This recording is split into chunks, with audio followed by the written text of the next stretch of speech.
Absolutely here. Big damage, 116k. I'm a massive Svarog fan. We have the machine gun Clara build. Let's see what we get off this follow-up. 184. You love to see it. It is just absolute carnage. Another one coming in at 19. Unfortunately missing that crit.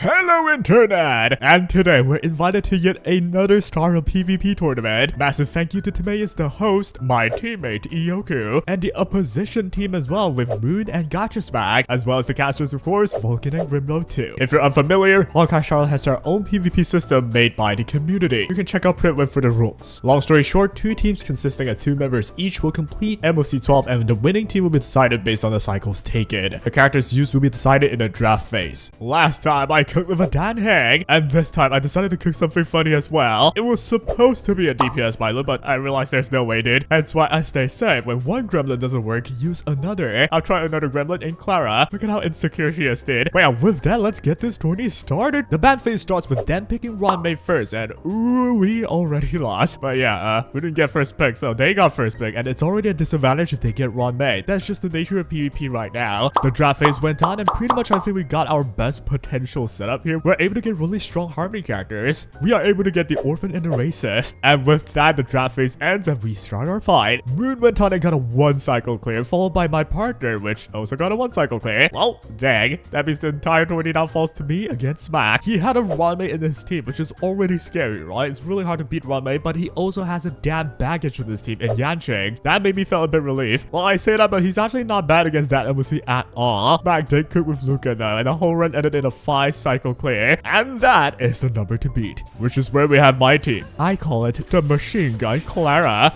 In this team we have, well, a Clara. She actually has pretty good stats. I mean, look at it, right? Gosh dang. We'll grab Clara by the neck and push her forward constantly with this Bronya, which has 161 speed. After pushing her, we'll have her be pushed again with this Sparkle, which has a wind set. Both of them with the setup means they both have enough for a 3 cycle turn 1. We also have a Fushen here, but she's just there to look cute. And the fight starts. I also just realized my team's basically Bronya with 3 gremlins. This first wave will already decide my fate here. If I take too long, then eventually boss will do like 7 die phases and throw money at me with his ulti. Wave 1 starts with Bronya pushing Clara. Clara does an E and oh gosh, the damage is embarrassing, dude. I do not think we can win, but you know what? We trust in her ult damage though. Or rather, we trust in Svarog. She's just covering in fear all the time. Sparkle here pushes Clara again and gives her crit damage buff. And this is where Clara turns into a gosh dang war machine. I'll retain the crit damage buff as long as Bronya doesn't push Clara after Sparkle. And I've already speed tuned them to do exactly that. So all my counter attacks here with Clara does quite okay. It's a little bit higher damage, I guess. But here's the true turning point of the whole fight. Clara has done her first ultimate with all the buffs in her. I am doing 49k damage. Man, I missed a crit, dude.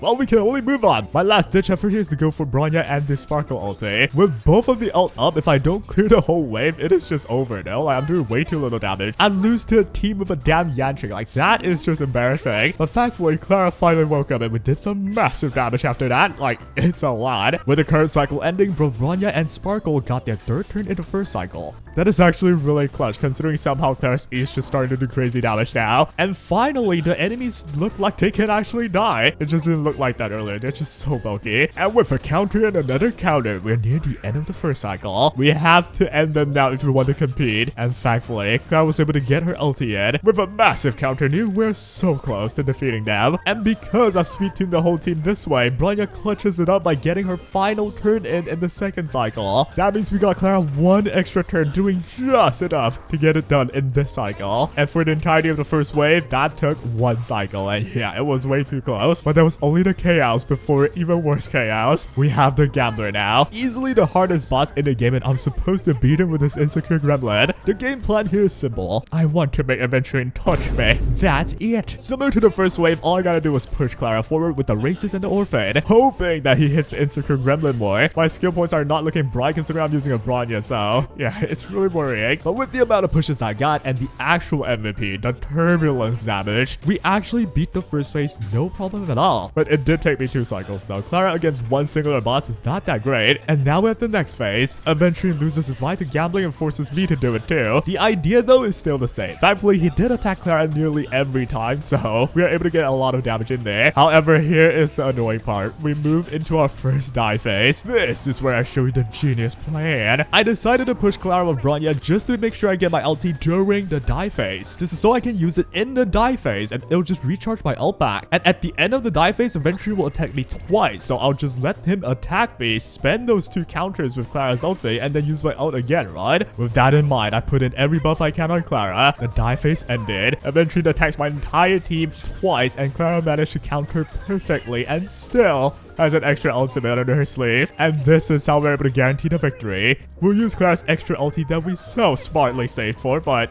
nope, it ended up just being the turbulence that won me the game. Well, that was anticlimactic. Well, actually though, if you think about it, had I do it any other way, I might have taken 1 extra cycle, I think. But yeah, I wanted to cook with something actually funny, but against this adventuring boss man, especially without the broken harmony characters, or, you know, at least better ones, I only have a Bronya and Sparkle, which are both decent, not as good as, say, a Ranmei, though, in my opinion, for this fight. I can't really cook with anything too funny. I decided to play with what I've got, and Clara was able to bring me the 5 cycle clear, and you guessed it, the game ended in a draw. I'd say, hey, considering we are the underdogs, we showed up pretty well, right? As for the stats, here they are. I'm actually surprised at the insecure gremlin that also happens to be an orphan. Why is everyone just parentless in this game, dude? But yeah, she did do some great damage, especially after her ultimate though. And considering she's actually not even in her ideal state where it's only against 1 adventuring boss, her damage was really significant. And with that marks the end of the toughest tourney so far, I think. The adventuring boss is certainly no joke. It ended up in a draw, and you know what? I'm more than happy to take this one. The opposition played very well. My partner played very well. I think everyone brought their A game. So do check out their channels down below and their runs as well. They should have uploaded an analysis of their run and everything. What an actual great tourney that I did not throw, right? But that'll be all for today.